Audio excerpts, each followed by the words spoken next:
Bakit hindi ang Amerika o Europa?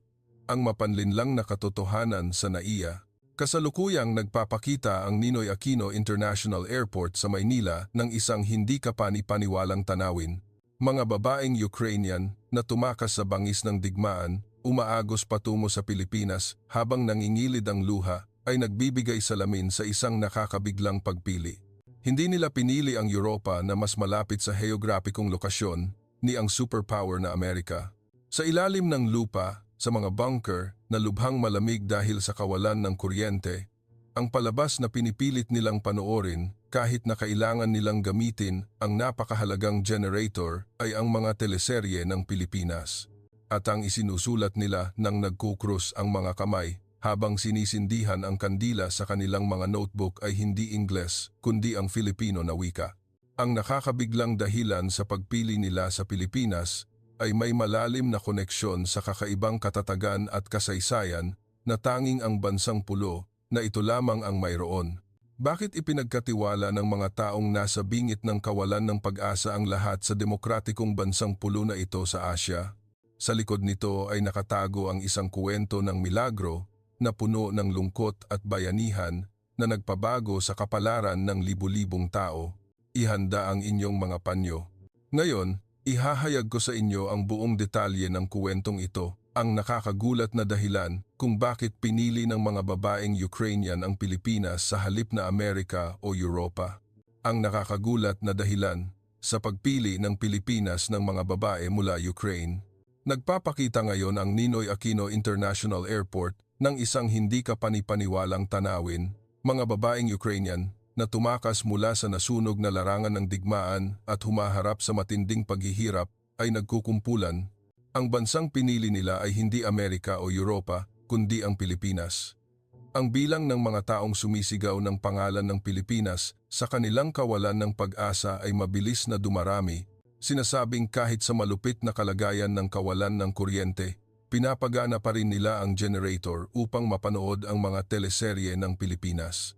Sa dilim ng kanilang mga silid, nagsisindi sila ng kandila at nag-aaral ng Tagalog at mga batayan ng alpabetong Filipino. Ito ay dahil sa tulong ng mga pribadong organisasyon at gobyerno ng Pilipinas na nagbigay ng malaking dami ng supply medikal at tulong na may bayanihan, kasama na ang pagbibigay ng medikal na suporta at mga espesyal na programa para sa relokasyon. Ang mga taong nawalan ng lahat ay nagsimulang magtiwala at umasa sa Pilipinas na nagbigay sa kanila ng tulong. Bilang resulta, sa maikling panahon, libu-libong tao ang sumali sa mga komunidad ng Pilipinas at maraming grupo ang nabuo para sa pagbabahagi ng impormasyon. Ano ba talaga ang nangyari sa kanila sa gitna ng digmaan? Ito ay isang kwento nila na puno ng lungkot at inspirasyon. Ang kwento ni Natalia. Kumusta? Ako si Natalia Sergieva, isang 32 taong gulang na nurse mula Ukraine. Bago nagsimula ang digmaan, abala ako sa trabaho sa Central Hospital ng Kiev. Pagsikat ng araw, nag-aalaga ako ng mga pasyente at pagkatapos ng trabaho, nagluluto ako ng hapunan kasama ang aking asawang si Mikhail at tinatapos ang araw. Sa katapusan ng linggo, naglalakad kami sa tabi ng ilog at nagkakape kasama ang mga kaibigan. Hindi ko alam noon kung gaano kahalaga ang simpleng araw-araw na iyon. Isang araw, bigla itong nagiba. Hindi ko malilimutan ang madaling araw na iyon nang magising ako sa tunog ng malakas na pagsabog. Nanginginig ang mga bintana at isang haligi ng kulay kahel na apoy ang sumisikat sa malayo. Mahigpit na hinawakan ni Mikhail ang aking kamay. Natalia, nagsimula na ang kinatatakutan natin, sabi niya. Ang ospital ay naging isang daluyan ng mga sugatang sundalo sa isang iglap. Hindi kami makatulog ng maayos, pabalik-balik sa operasyon at emergency room. Mga batang puno ng dugo, mga kabataang nawalan ng binti, mga matatandang nawalan ng pamilya at nakatingin ng walang buhay. Bawat mukha ay nag-iwan ng malalim na pilat sa aking puso. Isang buwan pagkatapos magsimula ang digmaan, nakatanggap ng tawag si Mikhail. Babalik ako kaagad. Hindi magtatagal ang digmaang ito, iyon ang huling sinabi niya bago umalis. Pero, pagkalipas ng 3 buwan, natanggap ko ang balita na nawalan siya ng kontak sa kanyang unit. Ang salitang nawawala sa aksyon ay isang malamig at mabigat na salita na bumalot sa buong buhay ko. Gabi-gabi, nananaginip ako ng masasamang panaginip kung saan tinatawag ako ni Mikhail pero hindi ko siya mahanap. Pagkagising ko, basang-basa ng luha ang aking unan. Natatakot akong matulog muli. Gayunpaman, hindi ako maaaring tumigil sa pagtatrabaho sa ospital dahil kailangan may mag-iwan at tumulong sa mga tao dito. Isang araw, nakita ko sa pasilyo ng ospital ang isang matandang babae na madalas dumarating. Nang makita niya akong lumabas pagkatapos ng night shift, nagtanong siya, "Natalia, bakit ka pa nandito? Anong ginagawa ng isang bata sa lugar na ito?" Sumagot ako ng nakangiti, "Kailangan may mag-iwan para mag-alaga sa lahat, hindi ba?" Ngunit ang tanong ng matanda ay tumama sa akin. Bakit nga ba ako nag-iwan? Para ba sa pag-asa na baka bumalik si Mikhail? O dahil ba ang pag-alis sa lugar na ito ay nangangahulugan ng tuluyang pagsuko sa kanya? Wala akong alam na sagot. Ubos na ang lakas ko sa pagtitiis sa bawat araw. Ang kalye ng Kiev ay hindi na tulad ng dati. Sa pagitan ng mga gusaling naging mga guho, nakakalat ang mga bakas ng dating tahanan ng isang tao. Sa gabi, tumutunog ang sirena ng air raid at nagtatakbuhan ang mga tao sa mga bunker. Ang mga bata ay umiiyak sa bisig ng kanilang mga magulang. Paulit-ulit ang mga araw na ito at unti-unting namanhid ang aking damdamin, lungkot, takot, at maging ang pag-asa ay hindi ko na maramdaman. Gumagalaw na lang ako tulad ng isang makina. Pumunta sa ospital, mag-alaga ng pasyente, umuwi, kumain ng canned goods, magsindi ng kandila, magsulat sa diary at matulog. Sa ganoong paraan, lumipas ang mga buwan. Nagbago ang panahon, ngunit hindi natapos ang digmaan. Sa halip, lalo itong lumakas. Mas maraming tao ang nasugatan at namatay. Parehong pisikal at mental, unti-unti akong nanghina. Isang gabi, umakyat ako sa bubong ng ospital at tumingin sa kalangitan ng Kiev. Ang langit na puno ng bituin dati ay nababalutan na ngayon ng usok at alikabok at wala na akong makita. Bigla akong napaisip, tama ba talagang mag-iwan pa ako dito o dapat ba akong umalis tulad ng iba? Pero hindi ko alam kung saan ako pupunta o paano aalis. Ang mga katanungan lamang ang lumulutang sa aking isip. Hindi ko pa alam na sa sandaling iyon, naghihintay na ang kakaibang pagkakataon na magpapabago sa aking buhay. Lalong naging mahirap ang trabaho sa ospital dahil sa pag-igting ng digmaan, kulang ang supply, at ang kuryente ay ginagamit lamang sa loob ng ilang oras araw-araw. Kung biglang namatay ang kuryente sa gitna ng operasyon, kailangan naming kumilos gamit ang flashlight. Paulit-ulit itong nangyayari at papalapit na ako sa aking limitasyon. Sa sandaling iyon, tinawag ako ng direktor ng ospital. "Natalia, kailangan ng tulong medikal sa kampo ng mga refugee sa labas. Kaya mo bang tumulong ng isang linggo?" Tumango ako. Naisip ko na ang isang bahagyang naiibang kapaligiran ay makakatulong. Kinabukasan ng umaga, inilagay ko ang mga kagamitang medikal at ilang damit sa maliit kong bag at pumunta sa refugee camp. Ang kampo ay halos 1 oras na biyahe mula sa Kiev.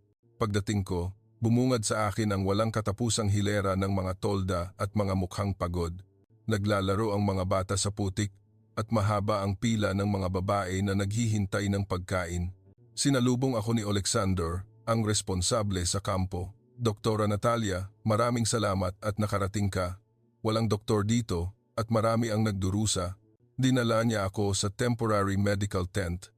Ilang pasyente na ang naghihintay sa loob ng tolda.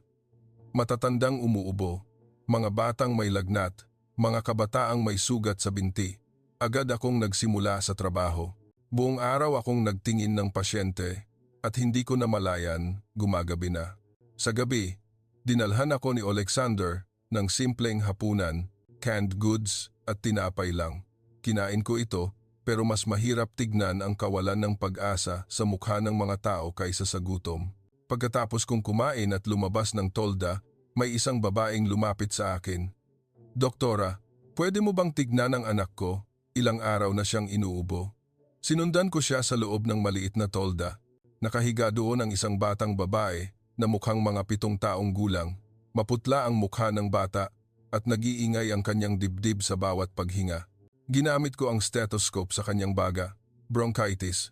Huwag kang mag-alala. Bibigyan kita ng antibiotic at gagaling siya sa loob ng ilang araw. Yumuko ang babae na may luha sa mata at hinawakan ang aking kamay. Salamat, doktora. Maraming salamat. Pagkalabas ko sa tolda, nagpatuloy ako sa pag-aalaga sa ibang pasyente. Pagkalipas ng ilang oras, napansin ko ang isang grupo ng mga babae na nagkumpol-kumpol. Nakaupo sila sa isang maliit na kanal at mukhang may pinag-uusapan. Na-curious ako, dahan-dahan akong lumapit. Narating ko ang kanilang pag-uusap. Talaga bang pwedeng pumunta sa Pilipinas? Sabi, napakamatulungin daw ng mga Filipino. Wala ring digmaan doon at ligtas. Nakuha ng salitang Pilipinas ang atensyon ko. Bakit Pilipinas? Hindi Amerika o Europa? Lumapit pa ako at nagtanong sa kanila. Paumanhin, pinag-uusapan ba ninyo ang Pilipinas? Bahagyang nagulat ang mga babae nang makita ako, pero mabilis na sumagot ang isa sa kanila. Oo, tama. Pangarap naming pumunta sa Pilipinas. Umupo ako sa tabi nila. Pilipinas? Bakit Pilipinas? Sumagot ang isang babaeng nasa katanghaliang gulang. Ang Pilipinas, tulad natin, ay humaharap din sa banta ng malakas na kapangyarihan. Ngunit, hindi sila bumagsak. Sa halip, nagawa nilang umunlad sa ekonomiya. At ngayon, isa ito sa pinakaligtas at may mahusay na medikal na sistema. Nagdagdag pa ang isa pang babae. At sabi, napakainit ng puso ng mga Filipino sa pagtulong. May kultura silang tinatawag na bayanihan kung saan hindi nila hinahayaang mag-isa ang mga taong nahihirapan. Sandali akong natigilan. Ang mga taong nawalan ng pag-asa sa gitna ng digmaan ay nakikita ang bansang pulo na Pilipinas bilang pag-asa. Hindi ko alam kung gaano ito katotohanan pero seryoso ang kanilang mga mata. Kung gayon, paano makapupunta sa Pilipinas? Sa tanong ko, kinuha ng isang batang babae ang kanyang smartphone at ipinakita sa akin. May channel sa social media na nagbibigay ng impormasyon para sa pagpunta sa Pilipinas. Libo-libong tao na ang sumali doon. Tiningnan ko ang screen ng kanyang telepono. Maraming impormasyon ang ina-update materyales para sa pag-aaral ng Tagalog, pagpapakilala sa kultura ng Pilipinas, at maging ang pagpapakilala sa halo-halo at mga sikat na mall, visa procedures, at teleserye recommendations. Tingnan mo ito. Ang mga babaeng Ukrainian na nauna nang pumunta sa Pilipinas ang nagbabahagi ng impormasyon. Anong lungsod ang magandang tirahan tulad ng Maynila o Cebu? Lahat ay sinasabi nila. Lalo akong nagulat. Hindi ito simpleng pangarap, kundi isang bagay na pinaplano at inihahanda ng mga tao. Kinagabihan, bumalik ako sa sarili kong tolda at humiga, pero hindi ako makatulog. Ang salitang Pilipinas ay umiikot sa aking isip. Pwede ba talagang maging bagong simula ang lugar na iyon? Ang isang linggo sa refugee camp ay nagbukas sa akin ng maraming bagay. Sa simula, pumunta lang ako para sa isang superficial na medical volunteer, pero iba ang mundong nakita ko. Isang hapon habang nagtitingin ako ng pasyente sa medical tent, narinig ko ang boses ng dalawang babae mula sa katabing tolda. Marina, na-check mo ba ang channel na iyon? May bagong update. Oo, nakita ko. May post tungkol sa isang Filipino family sa Quezon City na naghahanap ng Ukrainian nanny. Sabi nila, tatanggapin daw pati ang bata. Napatigil ang kamay ko na may hawak na stethoscope. Hindi ito simpleng chismis. Nagpapalitan sila ng concrete na impormasyon. Pagkatapos kong mag-examine, lumapit ako sa dalawang babae.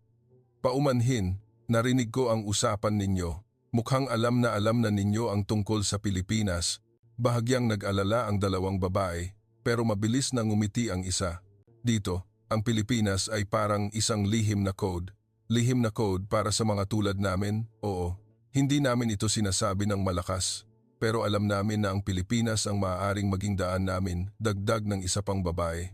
Maraming bansa ang nagsabing tutulungan nila ang Ukraine nang magsimula ang digmaan, pero hindi marami ang lugar na pwedeng puntahan ng mga ordinaryong tao tulad namin. Mahigpit ang bisa ng Amerika, gayon din ang Europa, pero ang Pilipinas, iba. Lalo akong na-curious. Paano naging iba? Una, malakas ang civil society ng Pilipinas. Sabi, may special aid program para sa mga Ukrainian refugee. Pangalawa, hindi kami tinitingnan ng mga Filipino nang may awa lamang. Dahil matagal din silang humarap sa banta, tinitingnan nila kami bilang partners na nagtatanggol sa kalayaan. Ang salitang iyon ay tumimo sa aking puso. Hindi awa, kundi partners. Mayroon na bang nakapunta sa Pilipinas? Sa tanong ko, kinuha ng isang babae ang kanyang telepono at ipinakita sa akin. Tingnan mo, ito ang isang babae na pumunta sa Pilipinas noong nakaraang taon. Nakatira siya ngayon, malapit sa Maynila. Sa screen ay may larawan ng isang babaeng Ukrainian. Malinis na apartment, nakangiti ng maliwanag at sa likod ay ang Manila skyline. Dinala niya ang dalawa niyang anak. Talagang inaalagaan sila ng lokal na komunidad. Pinapapasok pa ang mga bata sa paaralan ng Pilipinas. Nagpakita pa siya ng isa pang larawan. Ito naman, nakakuha ng trabaho sa isang BPO company sa Cebu.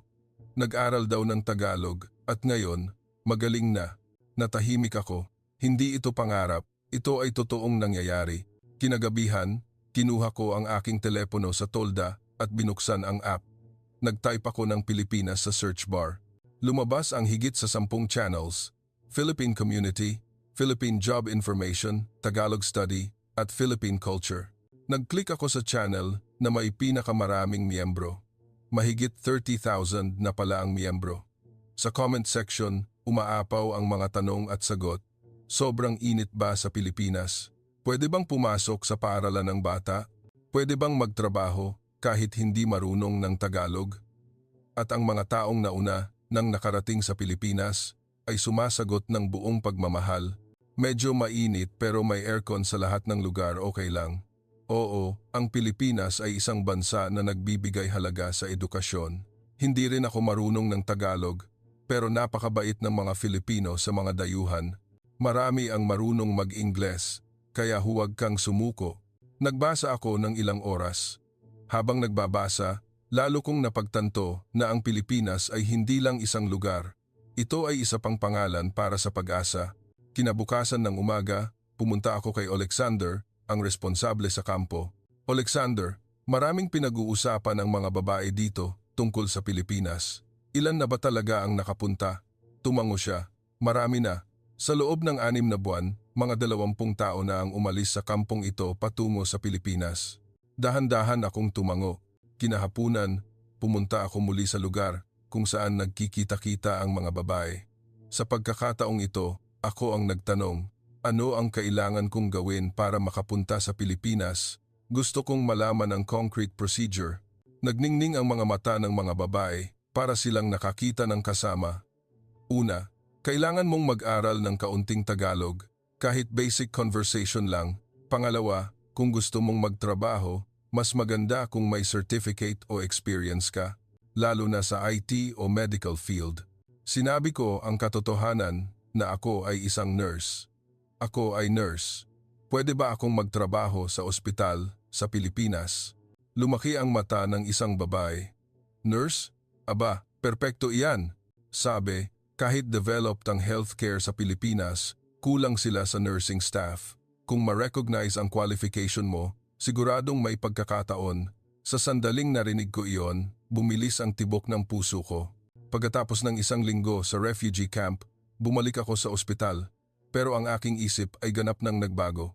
Isang araw, may dumating na special guest sa ospital, isang Philippine Medical Aid Team. Nagpatawag ng emergency meeting ang ospital. Mga kasama, nandito ang mga Filipino medical staff. Magbibigay sila ng serbisyo dito sa loob ng 3 buwan para tumulong sa mga pasyente. Bumukas ang pinto ng meeting room at pumasok ang 5 Filipino. Magalang silang bumati at nagpakilala. Isa sa kanila ay isang doktor na nagngangalang Dr. Jose Del Rosario. Mukha siyang 30s at nagsalita siya ng tuwid na Ingles. Hello, ako si Dr. Del Rosario. Nandito kami para tumulong sa Ukraine. Ang Pilipinas ay nakatayo kasama ng Ukraine. Isang karangalan na makatrabaho kayo. Naramdaman ko ang sinseridad mula sa kanyang mga mata. Hindi ito awa o obligasyon, kundi ang taos-pusong hangarin na tumulong. Ang uri ng mainit na Filipino spirit na iyon. Mula kinabukasan, kasama ko si Dr. Del Rosario sa rounds. Talaga siyang mahusay na doktor. Maingat niyang sinusuri ang bawat pasyente, binibigyang pansin ang bawat detalye. Pagkatapos ng operasyon, nagpahinga kami sandali sa restroom. Nagtanong ako sa kanya, Dr. Jose, Bakit kayo pumunta sa napakalayong lugar? Marami rin kayong ginagawa sa Pilipinas, hindi ba? Uminom siya ng tubig at sumagot, ang Pilipinas ay dumaan din sa kahirapan at mahirap na panahon. Noong panahong iyon, tinulungan kami ng maraming bansa at isa pa, humaharap din kami sa banta ng malakas na kapitbahay. Alam namin kung gaano kahirap ipagtanggol ang sariling bayan, kaya gusto naming tumulong. Ang kanyang mga salita ay tumagos sa aking puso. Ilang araw ang lumipas, nag-alok sa akin si Dr. Jose. Miss Natalia, gusto mo bang sumama sa akin sa medical mission sa rehiyon ng Silangan? Sabi, kailangan din doon ang tulong. Agad akong pumayag. Sa totoo lang, may isa pa akong dahilan. Na-curious ako sa kwento na narinig ko sa refugee camp tungkol sa isang baryo sa Silangan iyon, ang baryo na nanonood ng teleserye gamit ang generator. Sumakay kami sa truck na puno ng supply medikal at naglakbay patungo sa Silangan. Pagkatapos ng ilang oras na biyahe, nakarating kami sa isang maliit na baryo. Sinalubong kami ni Petro, ang barangay captain. Pagsapit ng gabi, inanyayahan kami ni Petro na maghapunan. Pagkatapos ng simpleng pagkain, nagtipon ang mga tao sa harap ng isang TV na nasa sulok. Nagulat ako, may TV sa lugar na walang kuryente? Ngumiti si Petro at nagpaliwanag. Pinapagana namin ang generator. Mga 2 oras lang, pero ito ang tanging libangan namin. Pindutin niya ang switch ng generator at umilaw ang TV. Tinitigan ko itong mabuti.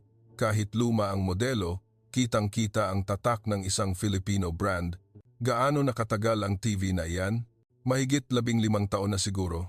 Binili ko noong bata pa ako. 15 taon? Gumagana pa rin? Nagningning ang mata ni Petro. Hindi pa nasira, kahit minsan. Noong digmaan, nayanig ang bintana dahil sa pagsabog. Pero ang TV na Filipino-made na ito, walang nangyari. Nagdagdag pa ang isang matandang babae, Pinoy-made, matibay talaga. Kahit mahirap kami, hindi ito nasisira. Napakilos ako ng mga salitang iyon. Hindi lang ito makina, ito ay simbolo ng pagtitiwala. Sa screen, umaagos ang scene ng Pilipinas. Ang mga subtitle ay isinalin sa lokal na wika. Nakatitig ang mga tao ng buong atensyon. Umupo si Dr. Jose sa tabi ko at nagsabi, hindi ako makapaniwala na gumagana pa rin ang TV na iyon. Ang galing. Hindi ko rin akalain na ganoon kaganda ang quality ng produkto ng Pilipinas. Kinagabihan, nanood ako ng teleserye kasama ang mga taga-baryo, ang mga kalsada ng Pilipinas sa drama, ang bustling mall, ang convenience store, ang maliwanag na mga ilaw. Hindi ko alam kung gaano ito kainggit-inggit. Ang ligtas na kalye na walang pambobomba, ang mga taong naglalakad ng nakangiti. Nang matapos ang drama, isang batang babae ang lumapit sa akin. Doktora, gusto ko ring pumunta sa Pilipinas. Ano ang kailangan kong gawin? Tinitigan ko ang kanyang mga mata. Puno ito ng tunay na pag-asam at pag-asa. Pagbalik ko mula sa baryo, iba na ako. Ang kuryosidad ko tungkol sa Pilipinas ay naging obsession. Gabi-gabi, nagiging routine na ang pag-check sa channel. Pag-uwi ko mula sa trabaho, nagsisindi ako ng kandila at nakatitig sa telepono. Nag-download ako ng teleserye at nag-install ng app para sa pag-aaral ng Tagalog. Kumusta? Salamat. Ginagaya ko ang pagbigkas. Ang alpabeto ay hindi masyadong mahirap pero hindi ako sumuko. Isang araw, habang nagpapahinga sa ospital, tinanong ako ng co-nurse ko na si Irina. Natalia, ano ang ginagawa mo? Bakit cellphone lang ang tinitingnan mo araw-araw? Nag-aalangan ako, pero sinabi ko ang totoo. Nag-aaral ako ng Tagalog, ang wikang Filipino. Bakit? Pupunta ka sa Pilipinas? Lumaki ang mata ni Irina. May craze nga raw, pero seryoso ka? Hinila ni Irina ang upuan at umupo sa tabi ko. Narinig ko rin. Nagiging popular ang Pilipinas sa mga babaeng Ukrainian. Sabi, nagpapatupad daw sila ng bilingual policy at kulang na kulang sa nursing staff. Mula noon, nag-aral na rin si Irina ng Tagalog kasama ko. Isang gabi, muli akong bumisita sa evacuation center sa isang high school sa Kyiv.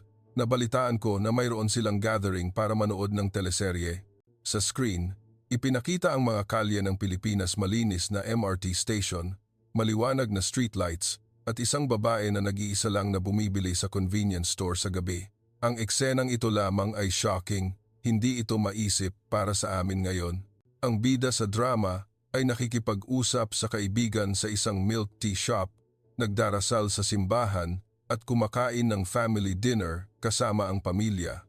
Pagkatapos ng drama, nagbukas ng bibig ang isang babae. Napakalinis ng ospital at MRT doon, hindi ba? Nagdagdag pa ang isa, at may kuryente at tubig palagi. Ang mas mahalaga, mukhang ligtas. Isang lugar kung saan pwede kang matulog nang hindi nag-aalala sa pambobomba. Bakit teleserye lang ang pinapanood ninyo? Nag-isip siya saglit at sumagot, masyadong malayo ang American drama. Pero ang Filipino drama, iba. Nararamdaman mo ang bayanihan, ang mainit na damdamin. Nag-aalagaan ang lahat. Iyon ang pinakainaasam namin na nawala sa amin dahil sa digmaan. Gusto mo ring pumunta sa Pilipinas? Sumagot siya ng walang pag-aalinlangan. Oo, syempre. Gusto kong lumaki ang mga anak ko sa tunog ng school bell, hindi ng pagsabog. Ang Pilipinas ay isang bansa na technologically advanced at may magandang edukasyon, hindi ba? Gusto kong mabigyan ang aking mga anak ng mas magandang kinabukasan. Marami akong pinag-isipan habang naglalakad pa uwi. Pumunta sa Pilipinas, magsimulang muli. Gusto rin iyon ni Mikhail. Kinabukasan ng umaga, may dumating na special news sa ospital. Ang gobyerno at pribadong organisasyon ng Pilipinas ay magbibigay ng malaking tulong sa Ukraine tulad ng supply medikal. Nagpatawag ng meeting ang direktor. Mga kasama, may magandang balita. Nagpadala ang Pilipinas ng mga gamot at kagamitang medikal. Inaasahan itong dumating ngayong hapon. Hapon na, at dumating ang malaking truck sa ospital. Puno ang mga kahon at nakasulat sa mga ito ang pag-ibig mula sa Pilipinas. Tumulong si Dr. Jose sa pagsasalin. Umiyak ang isang nurse. Sa ganitong paraan, magagamot na natin ng maayos ang mga pasyente, sabi ni Dr. Jose. Hindi nakalimutan ng mamamayan ng Pilipinas ang Ukraine. Ang salitang iyon ay nagpainit sa aking puso. Ilang araw ang lumipas, nasaksihan ko ang isang hindi kapanipaniwalang tanawin sa isang sulok ng baryo. May ilang kabataang lalaki na may smartphone na masigasig na nanonood ng isang bagay. Paglapit ko, nakikinig pala sila sa Tagalog lesson. Nag-aaral din kayo ng Tagalog? Inangat ng isang kabataan ang ulo. Oo, naghahanda kaming magtrabaho sa Pilipinas. Magtrabaho? Oo, sabi. Kulang na. Kulang daw ang IT professionals sa Pilipinas. Ako ay web designer at plano kong mag-apply sa isang BPO Tech Hub sa Cebu. Sabi, kung magaling ka sa technical skills, okay lang kahit hindi muna matuto ng wika. Kinagabihan, nagtanong ako kay Dr. Jose. Dr. Jose, marami na bang refugee mula Ukraine sa Pilipinas? Padami ng padami. Ang Filipino society ay napaka-inclusive at multicultural. Kung gayon, ang isang nurse na tulad ko, makakapagtrabaho ba? Tiningnan lang ako ni Dr. Jose sa mata. Oo, syempre. Ang Pilipinas ay aging society na rin at very much in need ng nursing staff. Interesado ka ba? Oo, seryoso akong nag-iisip. Magandang desisyon. Tutulungan kitang makakuha ng kinakailangang impormasyon at contact. Pabalik sa Kiev, tiningnan ko ang labas ng bintana. Ang Pilipinas ay hindi lang nagbigay ng material support sa Ukraine, kundi nagtanim din ng pag-asa. Ilang araw bago umalis si Dr. Jose pabalik ng Pilipinas, binigyan niya ako ng isang special advice. Miss Natalia, may isang history professor sa Kiev University. Sa tingin ko, mas maganda kung makikipagkita ka sa kanya. Malaking tulong ang pag-unawa sa kasaysayan at kultura ng Pilipinas. Ilang araw ang lumipas, binisita ko ang study room ni Professor Mykola sa Kiev University. Puno ang study room ng mga libro, at marami sa mga ito ay tungkol sa Pilipinas. Pasok, sabi ng professor na nakaupo sa upuan. Sabi ni Dr. Jose, nag-iisip kang pumunta sa Pilipinas. Mayroon ka bang anumang kuryosidad tungkol sa Pilipinas? Nag-isip ako saglit at nagtanong, Professor, bakit po ganoon na lang ang interes ng maraming tao sa Pilipinas, hindi Amerika o Europa? Ngumiti si Professor Mykola. Magandang tanong. Ang sagot ay nasa kasaysayan. Kinuha niya sa estante ang isang lumang photo album. Tingnan mo ito. Binuksan ang album at lumabas ang mga itim at puting larawan, mga simpleng bahay kubo, mga batang walang sapin sa paa. Ito ang Pilipinas noong 1950s. Mahirap, sabi niya. Napahinto ako sa paghinga. Ito ba ang Pilipinas? Oo. Ang Pilipinas ay salat sa yaman noon at napakahirap. Pero ngayon, isa ito sa economic powerhouses sa Asia. Isang miracle na nilikha mula sa kahirapan. Paano nangyari ang ganoong pagbabago? Sumagot si Professor Michaela ng seryoso. May ilang dahilan. Una, ang pagbibigay halaga sa edukasyon.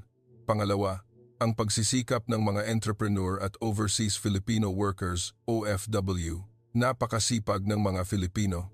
Naglalakbay sila sa buong mundo para makipagnegosyo at magtrabaho. Pangatlo, ang demokrasya at kalayaan. Sa gitna ng mahirap na internasyonal na sitwasyon, nagawa nilang lumakad sa sarili nilang landas. Miss Natalia, ang interes ng mga tao sa Pilipinas ay hindi aksidente.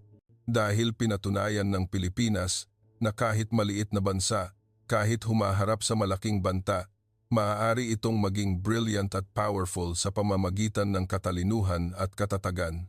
Kinuha ng professor ang isang calling card mula sa kanyang drawer. Ito ang kaibigan ko sa Manila, isang professor sa University of the Philippines. Tawagan mo siya pagdating mo sa Pilipinas. Ilang araw pagkatapos makita si Professor Michaela, nagsimula na akong maghanda ng formal para sa Pilipinas. Nag-iipon ako ng impormasyon sa Information Channel at nagbigay ng mas maraming oras sa pag-aaral ng Tagalog. Isang gabi, biglang tinawag ako ni Irina, ang kasamahan ko sa ospital. Natalia, masamang balita. Kilala mo si Olga? Iyong nagsabing pupunta sa Pilipinas noong nakaraang taon. Nakatanggap kami ng mensahe na naloko siya ng isang scamming agency. Nagulat ako. Hindi para sa lahat, ang Pilipinas ay pag-asa. Agad kong binuksan ang channel. Maraming warning post. Huwag na huwag gamitin ang agency na ito. May mga scammer din sa Pilipinas, kaya mag-ingat. Kinabukasan, binisita ko ang isang Tagalog school sa Kiev. Sinalubong ako ni Miss Maria, ang director. Gusto mo ring pumunta sa Pilipinas, Miss Natalia? Umiling siya. Nakapunta na ako. Nag-aral ako ng Tagalog sa Philippine Normal University 5 taon na ang nakalipas. Tumira ako sa Manila ng 1 taon. Miss Maria, paano ako maghahanda? Nagsalita si Maria ng seryoso. Una, Tagalog. Kailangan mong mag-aral ng hindi bababa sa 6 na buwan. Kailangan mong matuto ng mga batayan. Pangalawa, kailangan mong unawain ang kultura ng Pilipinas. Ang mga tao doon ay warm, pero mahalaga din ang galang at pakikisama. Pangatlo, kailangan mo ng reliable connection. Nagdagdag pa siya. At isa pa, hindi rin perpekto ang Pilipinas. Mataas ang rent sa Maynila. Minsan, magulo ang traffic. May mga bagyo sa tag-init. Pero kumpara sa battlefield, ito ay isang safe haven. Mula noon, mas naghanda ako ng maingat.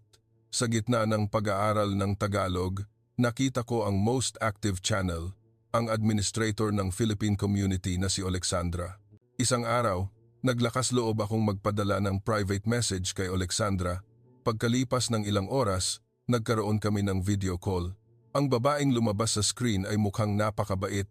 Ang background ay isang malinis na apartment. Iyon ang Pilipinas, sinabi niya sa akin. Miss Natalia, kumusta? Ako si Alexandra, nakatira ako ngayon sa Cebu.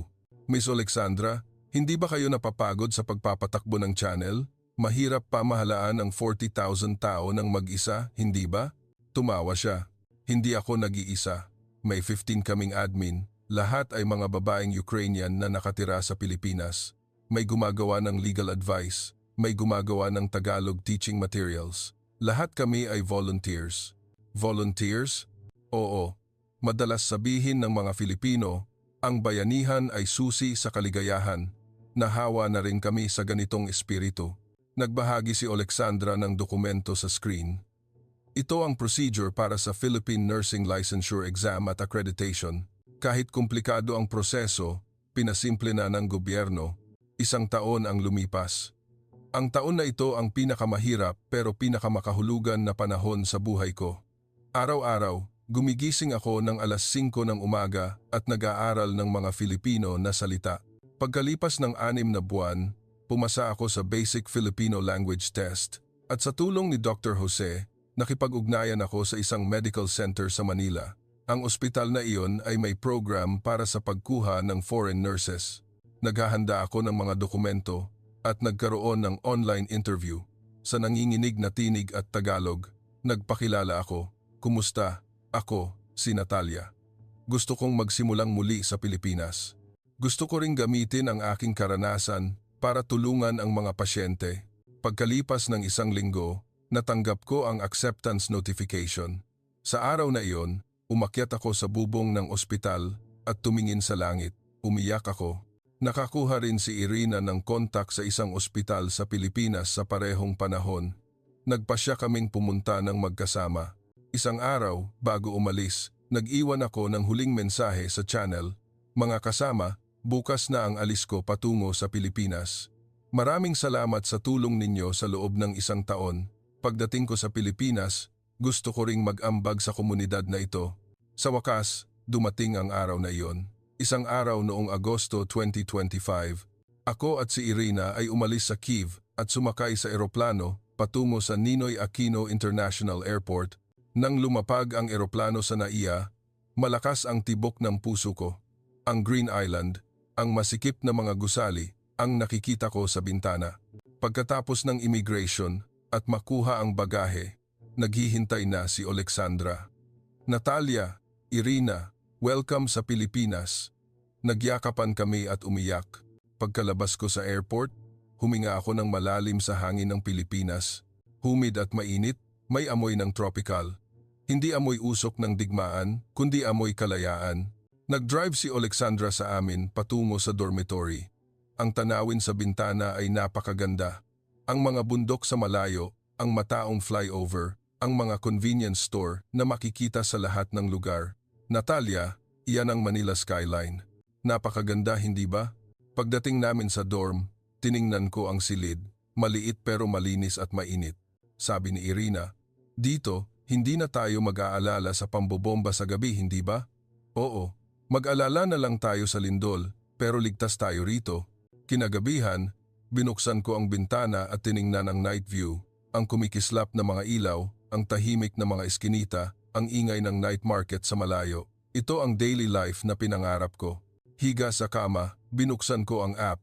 In-upload ni Alexandra ang larawan ng pagdating namin. Ligtas na nakarating sina Natalia at Irina sa Pilipinas. Mag-cheer tayo para sa kanilang bagong simula. Libu-libong likes at comments ang dumating. Welcome to the Philippines. Pagsikat ng araw sa labas ng bintana, ito ang aking unang umaga sa Pilipinas. Mikhail, nakarating ako ng ligtas. Magiging maayos ang buhay ko rito. Kung balang araw, makakatayo muli ang Ukraine, ibabahagi ko ang katatagan at init na natutunan ko sa islang ito. Ang Pilipinas, ang bansang pulo na ito, ay ang pinakamalapit na kinabukasan ko ngayon. Kayo ay ang pinakamalayo, ngunit ang pinakamainit na pag-asa para sa amin. Salamat, Pilipinas. Mga kasama, kumusta ang kwento ni Natalia? Ang matapang na pagpili ng isang babae na hindi nawawalan ng pag-asa kahit sa gitna ng mga guho ng digmaan at ang bansang Pilipinas na nagbigay ng tulong sa kanya. Ang kwentong ito ay hindi lamang individual na kwento.